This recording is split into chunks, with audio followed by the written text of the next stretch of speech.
వంశకృష్ణ గారు, వాస్తవం చెప్పండి. 5 నెలల్లో కాంగ్రెస్ ప్రభుత్వం వచ్చిన 5 నెలల్లో టీఆర్ఎస్ కార్యకర్తల మీద దాడులు జరుగుతున్నాయి, కేసులు పెడుతున్నారు అంటున్నారు. వాస్తవమా? దీన్ని ఏకీభవిస్తారా? 100% తప్పు, 100% తప్పు. నేను ఛాలెంజ్ చేస్తున్నా. అచ్చంపేట నియోజకవర్గం ఎవరి మీద పెట్టామో చెప్పానండి. మొన్న ఒకే ఒక గొడవ జరిగింది, అది కూడా ప్లాట్ల పంచాయతీ గొడవ. ఇండివిజువల్ గొడవలు ఉంటాయండి. ఇండివిజువల్ గొడవలు రాజకీయంగా చూస్తే కరెక్ట్ కాదు. అది అంటే గతంలో మల్లేష్ యాదవ్ అనే ఇష్యూలో కూడా మంత్రి గారి పాత్ర ఉన్నదంటూ కూడా కామెంట్ చేశారు కదా కేటీఆర్ గారు. ఇది వాస్తవం కదా? అది నెగిటివ్ అని అందరికి తెలిసిపోయింది. అనుకోవడం వేరు, ఆరోపణ వేరు, కానీ వాస్తవం వేరు. ఆరోపణ మస్తు చేస్తున్నారు. దేనికోసం చేస్తారు ఆరోపణ? పొలిటికల్ రాజకీయం కోసం చేస్తున్నారు. పొలిటికల్ మైలేజ్ కావాలని. అరే మేము వచ్చి ఇప్పటికీ 5 నెలలు చక్కగా కాలే, దాంట్లో 2 నెలలు మాకు కోడే ఉన్నది, 1 నెల మొత్తం గవర్నమెంట్ ఫార్మేషన్, ఒక నెల అయినప్పటికీ కూడా ఈ రాష్ట్ర ముఖ్యమంత్రి గౌరవనీయులు రేవంత్ రెడ్డి గారు ఇప్పటికీ 6 గ్యారెంటీలలో 5 నడుస్తూనే ఉన్నాయి. మళ్ళీ త్వరలోనే మీరు చూస్తూనే ఉన్నారు. అన్ని విషయాల త్వరలో అన్ని కంప్లీట్ చేస్తామని చెప్తా ఉన్నారు. ఓపిక పట్టాలండి. అది అధికారం పోగానే వీళ్ళకి ఏమైందంటే మతి భ్రమించి చెల్లించి ఏం మాట్లాడుతూనే తెలియట్లేదు.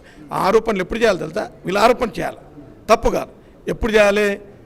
4 సంవత్సరాల 6 నెలలు దాటినాక మీరు హామీ ఇచ్చిండ్రు, ఎందుకు చేయలేకపోయినరు? Yes, agri. 3 నెలలకే అంత అయిపోవాలి. పెళ్ళి అయినా 3 నెలలకి అవ్వడానికి కొడుకుని అంటాడా?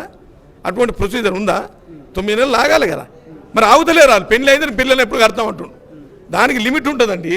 ఇది వాళ్ళకి ఆ తెలియక ఏదేదో మాట్లాడుతుండ్రో. ఆర్ఎస్ ప్రవీణ్ కుమార్ గారికి ఒకప్పుడు నేను కూడా మంచి గౌరవించినాను. కానీ ఈ మధ్యకాలం ఇవన్నీ చూసినాక అరే ఏంది నేను ఇట్లా అయిపోయిండు, మెంటల్ అన్స్టెబిలిటీ, మెంటల్గా పీస్ఫుల్గా లేడు. కాబట్టి పోలీసులు కూడా తమ విధిని సరిగ్గా నిర్వహించట్లేదు, వాళ్ళ మీద యాక్షన్ తీసుకోవాలంటున్నారు. సో ఆధారాలు కూడా మేము బయట పెడతామంటున్నారు. సో వాళ్ళు ఇచ్చిన సవాలుకు మీరు స్వీకరిస్తారా? మీరు సిద్ధంగా ఉన్నారా? 100% పోలీసులు వాళ్ళ పని వాళ్ళ చట్టం తన పని తను చేసుకుంటూ పోతుంది. గత బీఆర్ఎస్ గవర్నమెంట్లో police department commanding force, DGP, IGI, SP, డిఎస్పీలు అంతా సిస్టమ్ ఇది. ఈ సిస్టంలో డీలింక్ అయిపోయి ఎస్ఐసిఐ అక్కడికి డీలింక్ అయిపోయి ఎమ్మెల్యేకి అటాచ్ అయ్యి ఎవరిని పడితే వాళ్ళ మీద తప్పుడు కేసులు, రౌడీజం, ఏమైనా రౌడీ చీటర్సు, తర్వాత నాన్ బెయిలబుల్ సెక్షన్లు పెట్టి కాంగ్రెస్ పార్టీ కార్యకర్తలపైన 100మైన కేసులు పెట్టారు. నా దగ్గర చూపిస్తాను నేను. 100 మీద కేసులు పెట్టి తీసుకొచ్చి కొట్టారు. విపరీతంగా విచక్షణ రహితంగా కొట్టి భయభ్రాంతలకు గురి చేసి ఆ రాజ్యాన్ని మొత్తం పోలీసు రాజ్యం చేసినటువంటి ఆ ప్రభుత్వాన్ని ప్రశ్నించకుండా ఎవరు ఆర్ఎస్ ప్రవీణ్ కుమార్ గారు ఇవాళ ఒక చట్ట ప్రకారంగా నిజంగా ప్రజాస్వామ్యం ఉండాలి ఈ దేశంలో, ఈ రాష్ట్రంలో ముఖ్యంగా ఈ ప్రజాస్వామ్యం కాపాడబడాలని మా నాయకుడు ఈ రాష్ట్ర ముఖ్యమంత్రి గౌరవనీయులు రేవంత్ రెడ్డి గారు ప్రయత్నం చేస్తుంటే దీన్ని ఉల్టా ప్రచారం చేస్తా ఉన్నాడు. నేను అడుగుతున్నాను, ఆ రోజు ఆ బీఆర్ఎస్ పార్టీ ప్రభుత్వం ఎందుకు నీ గొంతు ఎక్కడ పోయింది? నీకు తెలియవు ఇవన్నీ? రౌడీ రాజ్యం, గుండా రాజ్యం అని నువ్వే మాట్లాడినావు కదా. మరి ఎందుకు ఆ రోజు మరి పోలీసుల మీద ఇది చర్య తీసుకోవాలి ఎందుకు చెప్పలేదు? ఇవాళ పోలీసులు 100% వాళ్ళ చట్ట పరిధిలో వాళ్ళకు ఉన్నటువంటి పరిమితిలో వాళ్ళు ఐపీ సెక్షన్కు అనుగుణంగా పనిచేస్తూ ఉన్నారు. ఇది కేవలం ఒక పోలీస్ ఆఫీసరే ఉండి పోలీసుల మీద నింద వేయటం అనేది అది అత్యంత బాధాకరం.